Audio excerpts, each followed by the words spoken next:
it's Ashley from Sweet Dreams Bake Shop, and welcome to Vlogmas Day 17. And if you can believe it, I already recorded this whole video, but I forgot to press record, so we're gonna do it again. So first, before we get into the meat of the video, which is going to be all about cookie swaps, I'm gonna open up my friend's calendar. So I apologize, this is not gonna be the most authentic reaction because I already know what's in here. I absolutely love it. I love the Friends cast.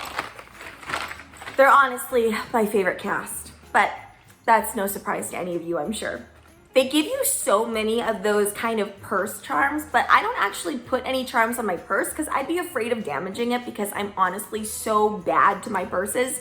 So I don't know where I'm gonna put them, but I think I'm gonna put them somewhere special so I can save all of my friends' memorabilia and have it intact. All right, so let's get into it. So for those of you that have never done a cookie swap before, it's honestly one of my favorite Christmas traditions.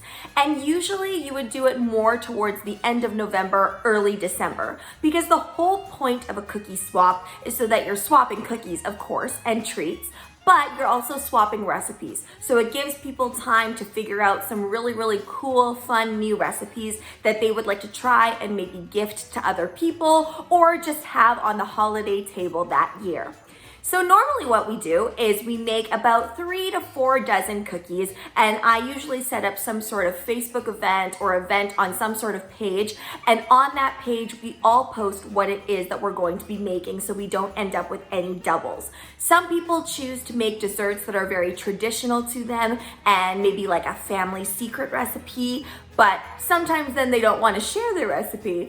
Or other times they try something new out that they've never tried before, and it's always such a fun gathering. And you usually bring in your 3 dozen cookies, and then you also bring in another Tupperware so that you can collect all of the cookies from the swap. And at the swap, usually it's just a really great time where we play fun games. I usually keep it to a ladies event, but I think a Jack and Jill event would be totally fun too. And then I always have a ton of appetizers as well, because you need something to break up all of that sweet. And as you guys know, I'm not a very sweets type of person. I am way more into savories. Hand me a mini quiche any day, I'm gonna eat it. So that's what I usually do at my cookie swaps. We also sometimes talk about our different techniques in our recipes, some things that didn't work with the recipe if we tried a new one, or if it's a tried and true recipe, we kind of give our tips and our tricks for it. And it's just a really fun time, and people end up leaving with like a whole armful of cookies and treats. You can also open it up to bars as well. It doesn't have to be just cookies. But usually we don't do things like cupcakes and things like that because they don't pack well. So we do keep it to things that pack really well in those Tupperwares. So that is what a more traditional cookie swap is. But as we know, in 2020, nothing is traditional and everything has pretty much gone out the window, especially for us here. We're currently in lockdown, so we can't see anybody outside of our household, so the people that we live with. And we also can't see anybody like our friends or family, even outdoors. But honestly, in this weather, I don't think I'd want to see anybody outdoors anyway. It's too cold. So the next best thing is to have some sort of virtual cookie swap. Now I had 2 ideas that I think would be really good for a time like this. So the first idea is that you would do a partial virtual and in-person cookie swap. And what that means is that each person would go and deliver a portion of their cookies to each of the people that are involved in the cookie swap. So they would go, they would drop off the cookies, and if you wanted to be super safe, you would make sure obviously that you used all the food safety precautions. But if you're a home baker already, then you know all of the rules and the safety precautions that you need to take. So the next thing, after everybody receives their cookies, they would take that box and then you would do some sort of virtual call with everybody that's invited to this cookie swap. And there you could enjoy the cookies together, have a laugh, play some virtual games, just like you would in person. And then you could also share some tips and tricks on what was best for your cookie making. And maybe you could even do something fun, like rate all the different cookies. Maybe you could keep it a secret about who who dropped off what. And you could kind of have a little contest about who brought the best cookie or bar. I think something like that would be super fun. It's interactive. And I also highly, highly recommend that you do use Zoom as the virtual conferencing app. I am by no means affiliated or sponsored by Zoom, but I've done a lot of Zoom calls for work, for other various things, and it's the most reliable out of all the virtual services that I've used. So I think Zoom is the way to go. The second way that I thought you could do this virtual cookie swap is if it's fully virtual. So no exchange in cookies actually happen. What you could do is throw your recipe into a group chat and everybody make one of the recipes and make sure that it's not your own recipe. And then you guys could all bake together. Now this, of course, you would need to make sure that everybody kind of has a recipe that takes around the same amount of time. And of course, you would want to give the recipes well in advance so that everybody would have the ingredients and know what to do. And this is really cool too, because if it's a tried and true recipe by somebody else, then you can just ask them straight on the spot. Is it supposed to be looking like this? Am I supposed to cream the butter like this? And it could be really, really fun. You know, you could have snacks as well. You can get the whole family involved, or you could just make it an adults only event. Totally up to you.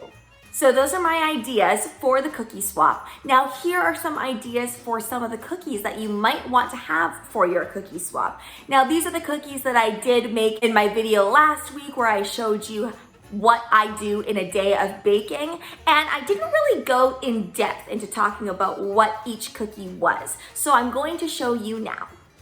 So of course I have it in these cute tins. I did a whole video on packaging if you want to check that out. So these are like super delicious. So I like to include things that have varying textures and varying flavors. This one here is the double chocolate whoopie pie. I would say that the actual cookie part itself is kind of a mix between a cookie and a brownie. It's not like the other whoopie pies I've tasted, which are more like a cake, and it's so good. And it's just filled with so much chocolate ganache. It's a chocolate lover's dream.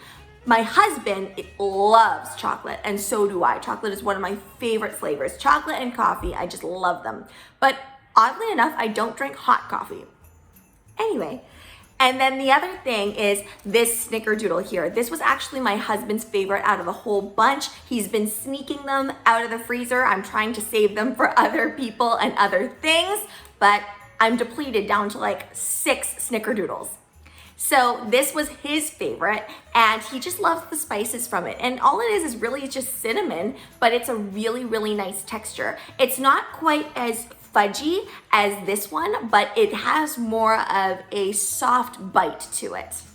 This one here is a really yummy shortbread, and it has almond flour in it. So it really melts in your mouth. It has that kind of fattiness from the almonds. And then inside it has apple cinnamon jam. And it's not chunks of apple, though you could totally do that as well. It's just a nice smooth jam. And the whole experience when you bite into that one, it just melts in your mouth. And then this one here is very similar to my classic chocolate chip recipe that I love using. Has a very caramelized flavor, but this one has a hint of espresso. And if you watched my video where I actually baked those, I looked into the camera and I showed you guys how much espresso powder goes into these. But honestly, I cut down the espresso powder and it wasn't espresso-y enough. So I guess you really do need a ton of espresso powder for that to come through. So if you want your hit of caffeine, that's where it's at.